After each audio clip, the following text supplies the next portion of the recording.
Ukraine versus Russia. We're into the third month now. How are things going? Let's find out. When Russia launched the full-scale invasion of Ukraine in 2022, the odds were not equal. Russia spent 10 times more on its military than Ukraine and had an overwhelming superiority in military equipment. The Ukrainian military could not resist it for long. Ukraine's only hope was to receive help from its allies. But Ukraine needed to survive long enough on its own for the help to arrive.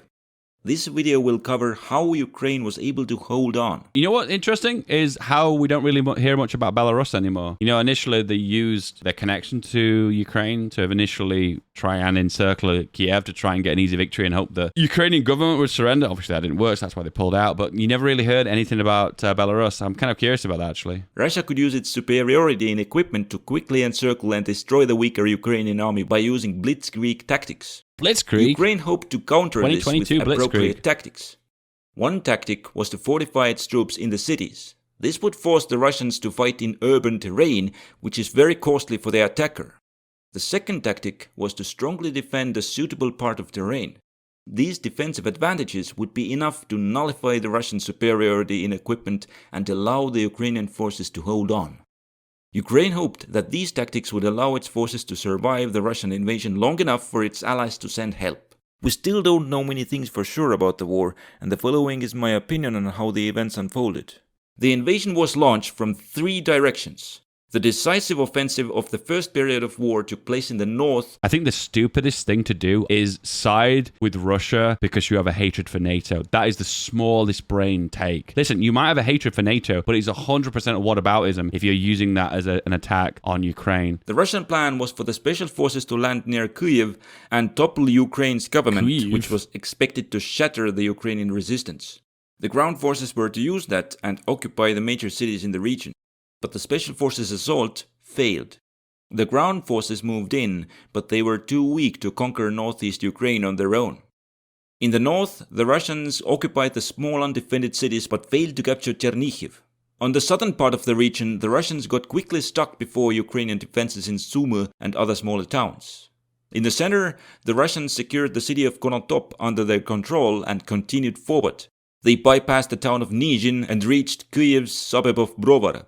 But the Russians had dispersed their forces near the Ukrainian cities, and the troops that had reached Kyiv were too weak to launch a proper assault on the city. They had to halt their offensive. At the same time, the second Russian attack came from Belarusian territory north of Kyiv. Without large cities to hold them back, the Russian forces quickly reached the Ukrainian capital. They now began to storm the city. Part of the forces moved south to cut off the supply route into Kyiv, and the others battled towards the center of the city through its suburbs, Bucha and Irpin.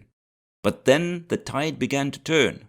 The Russians had not destroyed the Ukrainian army, and it now began to attack Russian supply lines. There was a big fear at this point. This was going to be like the end of the war, practically. They're going to push into Kiev, and it's going to be practically over. Can you remember seeing all those webcams in Kiev showing all the areas where the Russians could break through? And everyone was like looking, like round about March time, looking at those webcams, seeing eventually the Russian troops eventually appearing. Spoiler, they never appeared. Having armed part of the city's population, the Ukrainian forces gained the upper hand and started pushing the Russians back.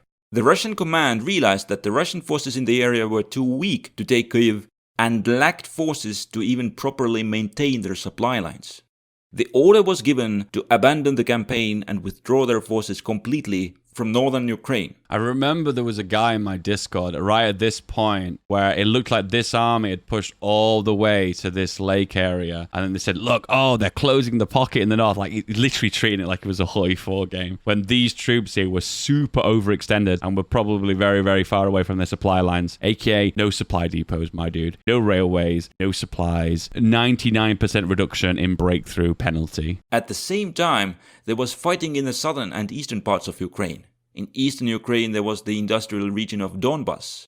This region offered much better opportunities for defense, and Ukraine decided to dig in here.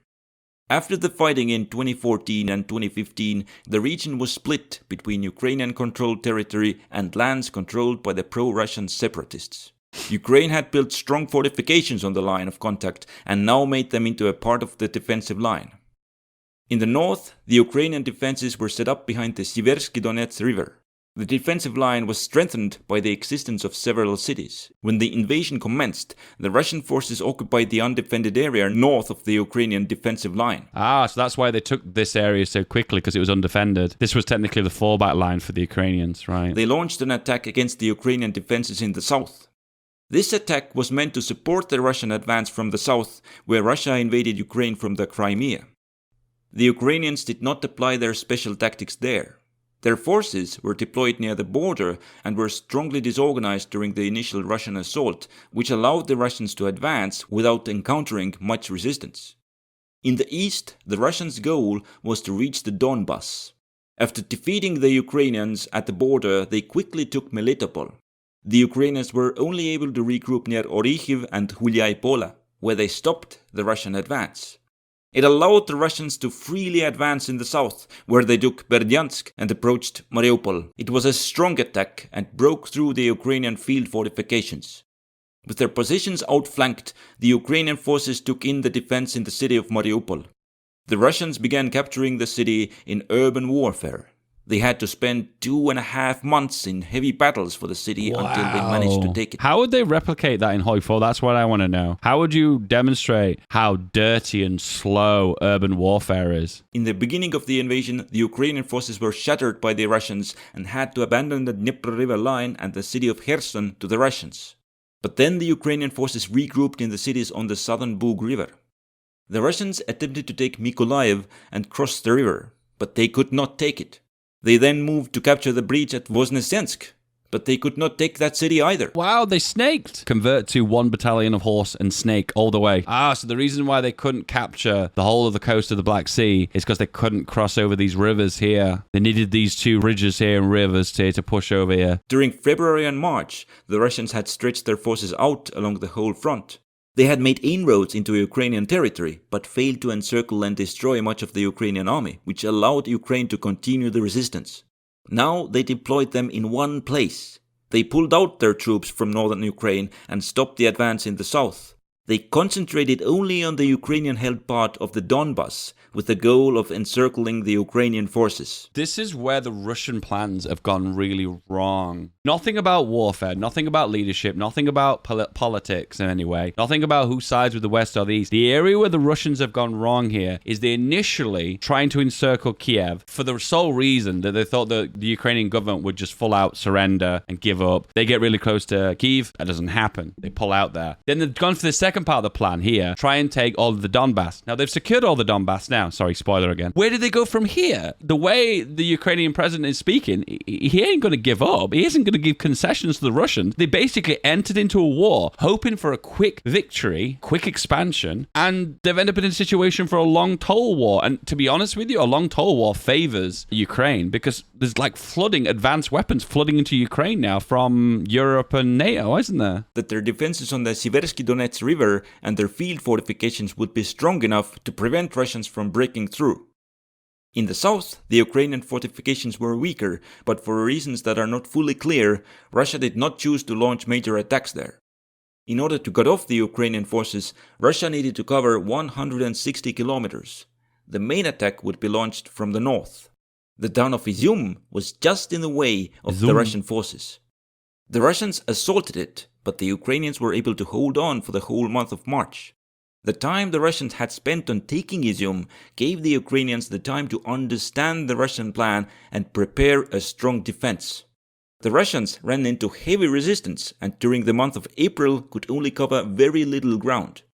The Russians realized that they had little chance of breaking through. And I've said this a billion times, but it's remember to note that yes, Ukraine is a massive country, and also Ukraine is the second largest country in Europe. It's quite a feat to think you can win a long, drawn-out war of attrition against such an unbelievably large nation, even if you take into account how unbelievably flat Ukraine is. The Ukrainian-held cities of Lysychansk and Severodonetsk. The distance to cover was 50 kilometers. The Russians approached the Siversky Donets from the north, but then they realized that crossing the river was too risky. The Russians switched their main effort to the southern attack. Here they gained some ground, but the Ukrainian defenses held on until they could bring strong reinforcements. This meant that cutting off the Ukrainian forces would prove too difficult.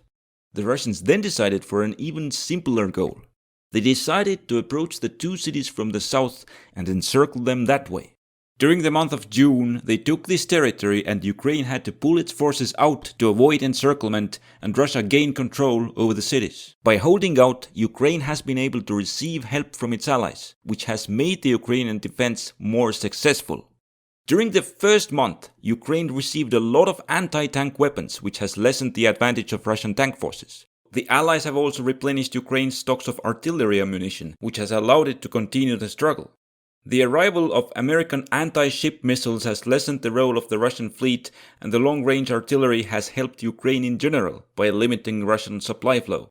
But the outcome of the struggle is not certain, as Russia still retains the advantage in several ways.